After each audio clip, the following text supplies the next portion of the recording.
la bulle. Aujourd'hui, c'est église.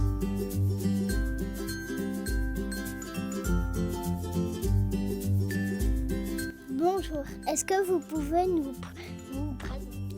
Donc je suis Jean-Marc Lejuste, j'habite cette commune et je suis adjoint territorial du patrimoine, mais pas à Bugnéville, à Darney où je m'occupe du centre d'animation de la préhistoire.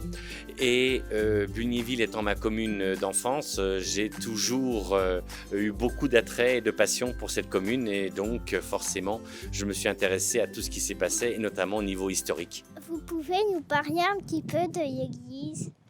Donc un petit peu, ça va être un grand défi, mais on va faire simple. En fait, c'est un bâtiment qui est compliqué à comprendre parce qu'il est héritier d'une succession de bâtiments plus anciens. Le bâtiment de l'église actuelle, il date de la fin du XVIIIe siècle. Il faut bien noter qu'à la fin du XVIIIe siècle, il y a beaucoup de monde qui vivent à Bugnéville.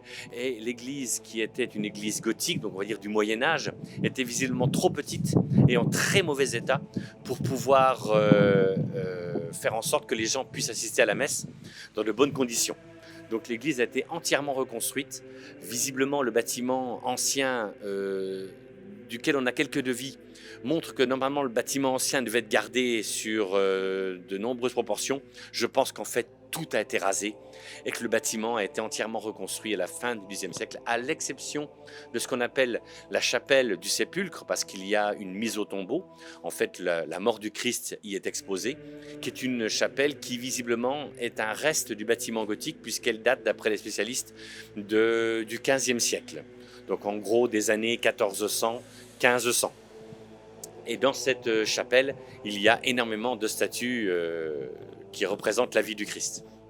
Si vous avez le mot de la fin, un message à votre spectateur, à vous.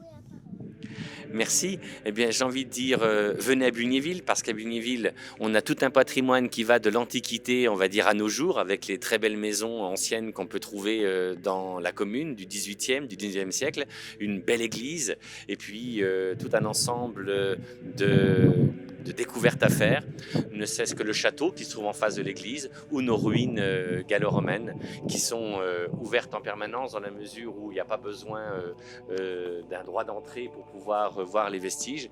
Mais après, en prenant contact avec l'association Bulini Villa, on peut avoir des visites guidées. D'accord. Merci.